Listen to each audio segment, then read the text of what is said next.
to you.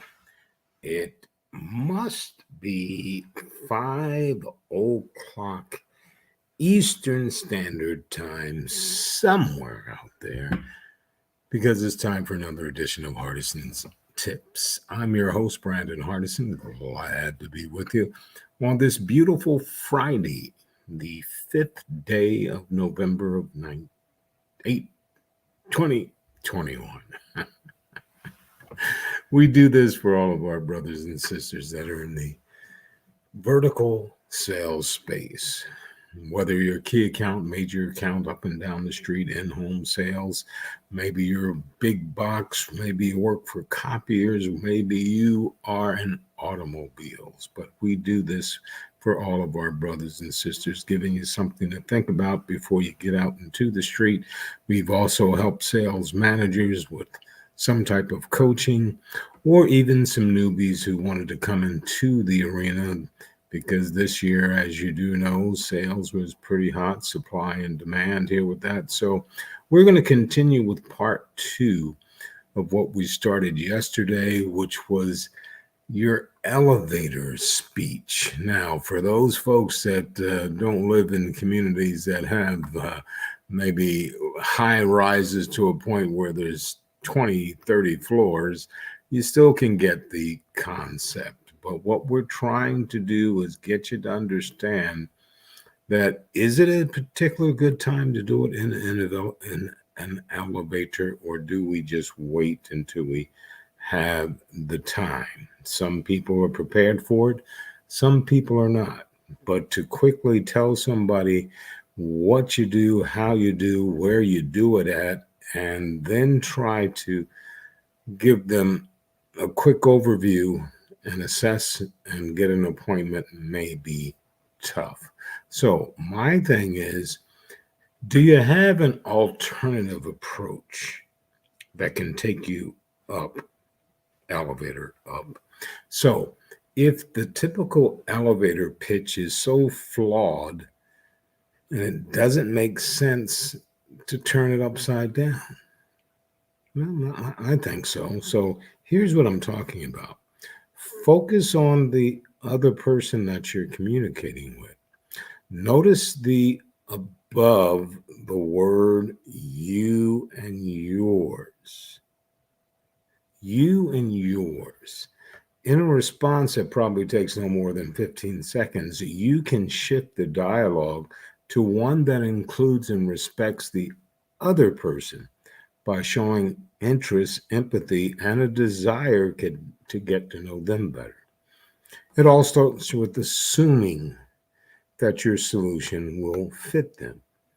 By wanting to have a deeper conversation, you let them know that further discovery is needed to determine if both parties would benefit from it.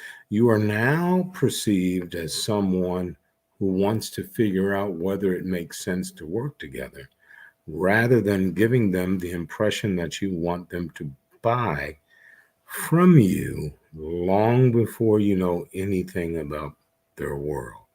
So, how about starting a conversation? Use your answer to the question, what do you do?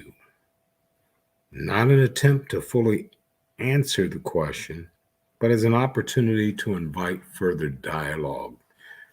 Period. That's all we're doing.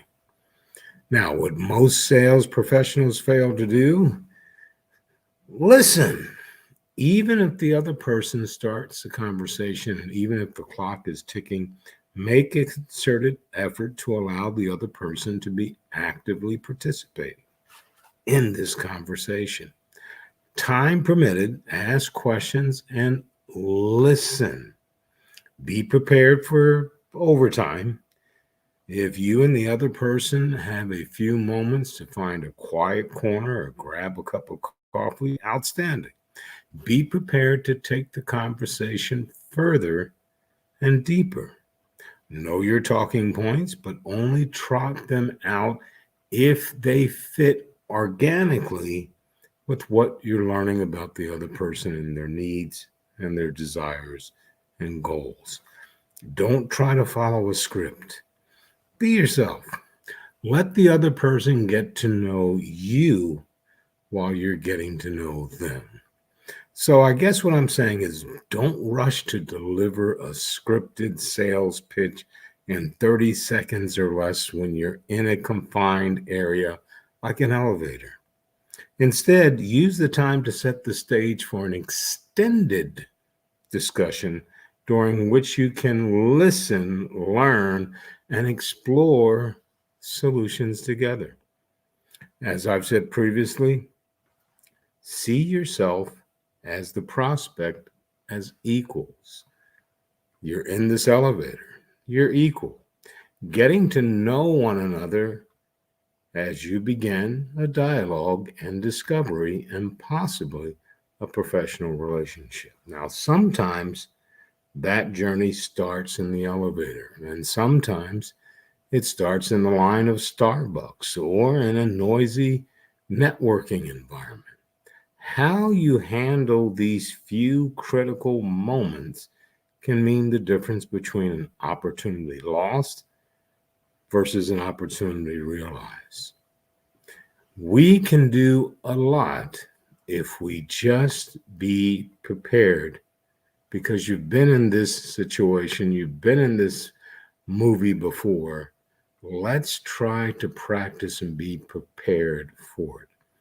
Only takes a few seconds. And do you have a few seconds? Sure, you have a few seconds. We all have a few seconds to prepare. Didn't say practice because I know you folks hate practice, but practice makes improvement, improvement makes consistency.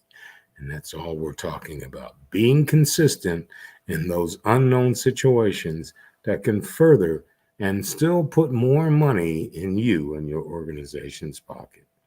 Once again, Brandon Hardison, President of Champion Strategies, with another Hardison's tip on this beautiful 5th day of November of 2021. And as always, in parting, you go out and you make it a champion day.